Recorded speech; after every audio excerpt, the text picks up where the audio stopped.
상담실에 오는 아이들의 모습을 보면 외향형의 어머니가 내향형의 자녀를 데리고 와서 하시는 말씀이 있어. 리더십이 좀 부족한 것 같고 소극적이다, 이런 말들을 하거든. 자녀가 친구들하고 자주 어울리지 못한다라고 약간 염려를 할 수도 있지. 사회성이 떨어지는 거 아닌가 하고 걱정을 하는데, 사교성하고 사회성은 다르거든. 많은 친구와 잘 사귀지 못한다고 해서 사회성이 떨어지는 건 아니거든. 반대로 내향형의 어머니가 외향형의 자녀를 키울 때 내향형 자녀에게 노라고 하는 말을 할 수 있어야 되는 거야. 안 돼, 노라고 하는 거 말고 조금 완곡한 표현으로 할 수 있는 거를 알려주면 좋을 것 같은데요. 호당 엄마, MBTI는 4개의 선호 지표를 가지고 16개의 특성으로 나타나는 건데, 많은 영상들이 있으니까 간단하게 설명하고 부모와 자녀 관계에 대해서 집중을 해보자. 내향형과 외향형을 설명할 건데, 부모와 자녀가 외향형과 내향형이 다를 때 어려움을 겪는 분도 있어서 그런 부분에 대해서 이야기를 좀 해볼까 해. 외향형이라고 하면 에너지의 방향이 바깥에 있다, 저는 여러 명하고 교류하는 걸 좋아한다, 바깥에서 여러 가지 활동을 하는 걸 좋아한다, 이렇게 표현하고, 내향형은 소수의 사람을 만나는 걸 좋아하고 아니면 혼자 있는 시간을 좋아하기도 하고, 에너지가 열정이 깊이 있다라고 하거든. 그래서 외향형은 에너지가 많고 열정적이다, 내향형은 에너지가 적고 열정적이지 않다, 이렇게 말하는 거는 좀 잘못된 말이고, 에너지가 넓게 있느냐 에너지가 깊이 있느냐로 보면 이게 더 정확하거든. 쉽게 말해서 내향형인 사람들은 선택과 집중을 한다고 봐도 될까요? 그렇지. 소수의 사람한테 에너지를 쓴다고 말을 해도 되는 거지. 그거 들으니까 저는 확실히 내향형인 것 같아요. 동기들이나 친구들 만났는데 사람들이 한 10명 이렇게 있으면 조금 힘들어요. 근데 한 3명, 4명 요 정도 있으면 딱 좋아. 얘기도 잘 집중이 되고, 저는 내향형이 확실히 맞는 것 같아요.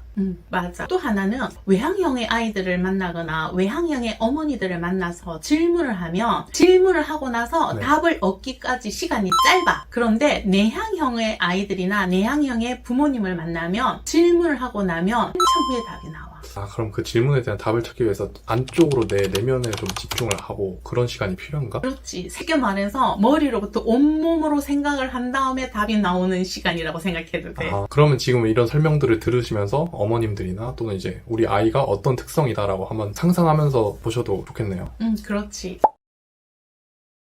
그러면 상담실에 오는 아이들의 모습을 보면 외향형의 어머니가 내향형의 자녀를 데리고 와서 하시는 말씀이 있어. 리더십이 좀 부족한 것 같고 소극적이다, 이런 말들을 하거든. 특히나 이제 남자아이 같은 경우라면은 남자애가 좀 남자애 같지 않아요, 이런 말씀도 하실 수도 있긴 해요. 그럴 수가 있지. 외향형의 부모는 자녀가 좀 여러 명하고 잘 어울렸으면 좋겠고 다양한 경험도 했으면 좋겠고, 그리고 자녀가 혼자서 방 안에서 무언가 하고 있을 때 궁금하기도 하고 다른 일을 하는가 하고 걱정이 되기도 하기 때문에 문을 닫고 오랫동안 나오지 않는 것이 약간 불편하기도 하거든. 그럴 수도 있겠다. 내향형인 아이는 방에서 혼자만의 시간을 조금 필요로 할 수 있는데, 외향형인 부모님이 보시기에는 쟤 뭐 하고 있지 하면서 자꾸 신경을 쓸 수 있겠네요.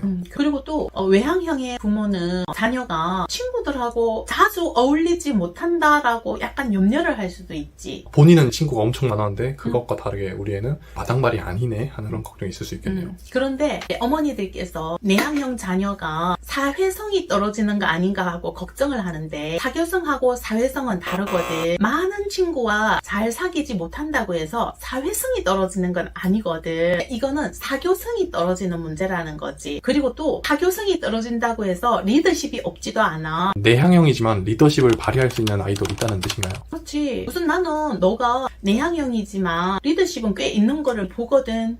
그런가? 회사에 너 입사할 때 생각해봐. 너네 계열사 사람들하고 다 모아서 한 팀이 됐을 때 너가 리더였잖아. 그쵸. 그랬는데 사람들의 평이 뭐였냐 하면 꽤나 내향형인 사람들이 그 속에 있었는데, 네. 내향형인 사람들은 보통 이런 그룹 활동을 할 때 대답을 좀 늦게 하거나 대답을 조금 안 하는 편인데, 너는 사람 한 명 한 명에게 다 발표할 기회를 주고 그 사람들을 다 리더해갔잖아. 맞아요. 그런 평가가 있었던 것 같아요. 그렇지. 꼭 외향형인 사람이 리더십이 있고 내향형인 사람이 리더십이 없다라고 말할 수는 없는 거지. 이 리더십의 형태가 좀 다른 거야. 외향형인 사람이 조금 더 강렬하게 좀 리더십을 발휘하고 이끌어 간다면 내향형인 사람의 리더십은 나호자가 없이 잘 챙겨서 가는 그런 리더십이라고 봐도 된다는 거지. 약간 잔잔하고 좀 수용적인 리더십이라고 생각해도 될까요? 어떤 면에서는 그렇다고 할 수도 있지. 어머니들께서 너무 걱정하지 않으셔도 괜찮겠다라는 얘기를 엄마는 하는 거지. 그러네요. 요즘 현대사회에서는 강렬한 리더십보다는 배려하고 수용하는 그런 기다려주는 리더십이 조금 더 부각되고 중요시되는 사회 같기는 해요. 요즘은 리더십에 대한 의미들도 많이 달라지고 있는 거지. 그리고 심지어는 사인을 리드하는 것도 리더십이지만 나 자신이 나의 인생의 주인으로 셀프 리더십이라고 하는 것이 또 굉장히 중요한 시대가 되었단 말이야. 어쨌거나 마당발인 어머니 아버지들은 사교적이지 않은 자녀를 엄청 걱정할 필요는 없다는 거죠. 그렇지. 구독과 좋아요. 그리고 오늘은 댓글도 달아주세요. 허당아들은 댓글을 보고 소통을 하거든요. 엄마는 메일에 들어오는 글들을 읽으면서 서로 대화하는데 너는 댓글이 없으면 우리 영상을 잘 보나? 아니면 어떤 게 관심이 있나? 전혀 짐작이 안 되는 거지. 맞아요. 그래서 저는 댓글을 통해서만 소통이 가능하니까 댓글도 달아주세요.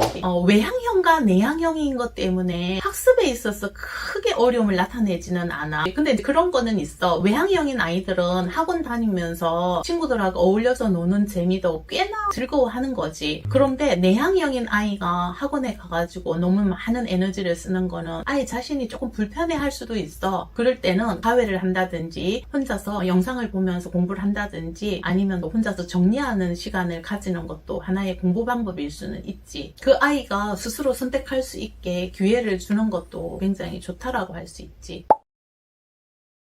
반대로 내향형의 어머니가 외향형의 자녀를 키울 때 어떤 어려움이 있을까에 대해서 우리 잠깐 이야기해보자. 이제 나의 경험을 얘기해도 괜찮은 것 같아. 나는 내향형인 어머니이면서 누나가 외향형은 아니지만 그래도 외향형에 상당히 가까운 내향형이었단 말이야. 그리고 나이가 어렸을 때는 에너지가 훨씬 많거든. 확실히 누나가 에너지가 넘치긴 하죠. 그럴 때 난 진짜 힘들었던 기억이 나. 어떤 면에서 힘들었어요? 돌이 되기 전부터 네. 잠을 그렇게 많이 자지 않더라고. 그리고 굉장히 다양한 놀이를 원하는 거야. 근데 엄마는 낮잠을 자야 되더라고. 엄마는 좀 쉬고 싶은데 애는 잠을 안 자고 자꾸 놀아달라고. 그래서 엄마가 나중에 찾아낸 방법이 시계를 잘 못 볼 때야 누나가 아날로그 시계에 짧은 바늘이 2에 있고 긴 바늘이 12에 가면 이게 2시야. 이렇게 되면은 엄마가 다시 너하고 놀아줄게 라고 하면서 약속을 한 다음에 밖에서 혼자 놀게 하고 나는 들어가서 낮잠을 잤던 거지. 내향형의 어머니가 외향형의 자녀를 수용하고 또 그 에너지를 맞추기가 쉽지는 않아. 학교를 가면은 훨씬 쉬워지거든. 그렇겠네요.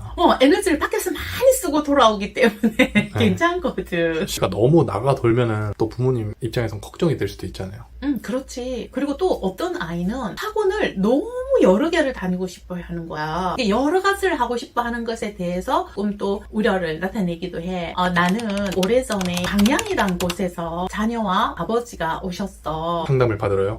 보통은 어머니가 오시는데 이분은 아버지가 오셨어. 네. 굉장한 교육력을 가진 아버지시지. 표준화된 지능검사에 거의 만점을 받는 아이였거든. 그런데 갑자기 그런 것에 비해서 높지가 않은 거야. 그래서 그것에 대한 평가를 위해서 왔어. 그 아이를 평가해보니까 이 아이가 외향형인데다가 너무 여러 곳에 에너지를 흩어서 쓰니까 정작 공부를 해야 하는 곳에 에너지를 많이 쓸 수가 없는 거야. 사바작 여기도 관심 갖고 저기도 관심 갖고 그런 식으로 했구나. 그렇지. 그러니까 아버지 입장에서는 얘가 머리도 이렇게 좋은데 왜 이렇게 공부가 최상의 성적은 나오지 않고 이렇게 여러 가지를 하는가 하고 왔는데 그 아이를 상담을 하는데 심리 검사를 하고 해석을 하고 공부 방법을 알려주는 데는 최소한 2번이 필요한데 일주일에 한 번씩 2회를 오거든? 근데 광양에서 왔기 때문에 그렇게 올 수가 없는 거야. 그래서 토요일 날 와가지고 심리 검사를 하고 진로 검사도 해놓고 숙박을 하는 거지. 그리고는 다음날 와서 그 결과와 공부 방법에 대해서 배워가는데 그런 거는 어떻게 우선순위를 두고 시간을 쓰는지에 대한 거하고 이 아이 특성에 따른 공부 방법만 설명을 해도 나머지는 다 스스로 공부를 해 나갈 수 있을 만큼 우수하기도 하고 그런 아이거든. 저도 그게 궁금했어요. 이제 에너지를 여러 곳으로 분산해서 쓴다고 했는데 그럼 그럼 그걸 한 곳으로 몰아서 특히나 뭐 공부를 했으면 좋겠는 마음이 있으니까 어떻게 하면 공부에 좀 몰아서 공부를 시킬 수 있을까?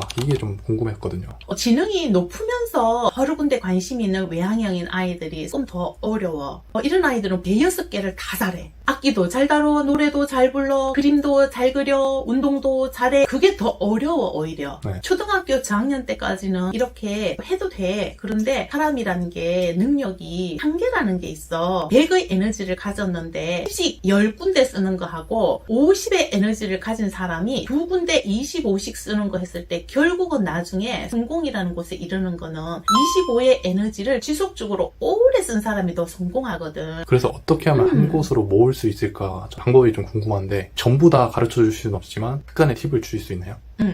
보통은 아이의 특성을 파악한 다음에 지능 검사를 하면 이 아이가 능력이 어디에 더 있거나 어디에 더 많은 에너지를 썼을 때 성공할 확률이 더 높은지에 대해서 알 수 있거든. 그래서 그런 검사를 같이 해서 한 3개 정도의 우선순위를 두는 거지. 이곳에 에너지를 몰아서 썼을 때 훨씬 더 성공할 확률이 높고 성취감이 더 높을 수 있다라는 걸 말을 해주는 거지. 집중과 선택을 해야 될 부분은 요거야 라고 알려주기 위해서 검사를 조금 해볼 필요가 있다는 말씀이시네요. 그렇지. 그전에도 얘기했죠. MBTI 하나로만 하기에는 좀 부족함이 있는데 상담을 할 때는 보통 3개 검사를 해서 진로와 학습 형태와 지능과 이런 것을 조합해서 우선순위를 정해서 상담을 하는 거지. 근데 이제 그런 거를 평가하기 위해서는 아무래도 직접 와서 상담도 하고 검사를 하긴 해야겠네요.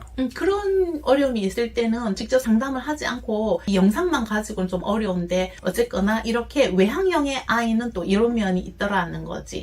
내향형 엄마는 외향형 자녀에게 no라고 하는 말을 할 수 있어야 되는 거야. 근데 우리는 안 돼라는 게 겁으로 느낄 때가 많은데 이거는 거절이거든. 거절은 나는 이걸 선택해도 되고 하지 않아도 돼 이기 때문에 no라고 말할 수 있는 게 아주 중요한 거지. 초보 부모님들은 아이가 이렇게 하자 이거 해주세요 하면은 휘둘리는 느낌으로 거절하기가 조금 어려울 것 같아요. 엄마도 역시 옛날에 거절하는 게 쉽지는 않더라고. 그리고 또 MBTI 유형 중에 F라고 해서 자녀의 감정을 또 중요시하는 부모님은 no라고 말하기가 쉽지가 않아. 지금 얘기하고 있는 아이, 그 내향형인 어머니이면서도 또 F가 같이 있으면 더 그렇지. 힘들 수도 있겠네요. 그렇지. 그런데 그거는 할 수 있어야 한다는 거지. 안 그러면 점점 지치고 네. 나중에는 더 힘들 수도 있기 때문에 적절할 때 no라고 말할 수 있어야 한다는 거지. 안 돼, no라고 하는 거 말고 조금 완곡한 표현으로 할 수 있는 거를 알려주면 좋을 것 같은데요. 지금은 하기가 어려워. 그런데 엄마가 이 일을 끝내고 6시에는 너의 이야기를 들어주마. 아니면 너와 함께 놀아주마. 이렇게 말하는 거지. 그럼 여기서 중요한 것은 시점을 좀 정해서 말을 해주면 확실한 약속도 되니까 더 좋을 수 있겠네요. 그리고 그 시점을 부모님이 직접 정할 수도 있어서 부모님에게 주도권도 어느 정도 넘어오는 거기도 하네요. 아이가 모든 것을 다 주도할 수도 없고 엄마가 모든 것을 주도할 수도 없잖아. 조율할 수 있다는 거지. 부모 자식 관계도 밀당이 필요한 것 같아요. 아주 중요하지. 어떤 건 너가 선택해도 돼. 근데 이거는 엄마가 양보할 수가 없어. 이런 거는 분명하게 말해줄 필요가 있는 거지.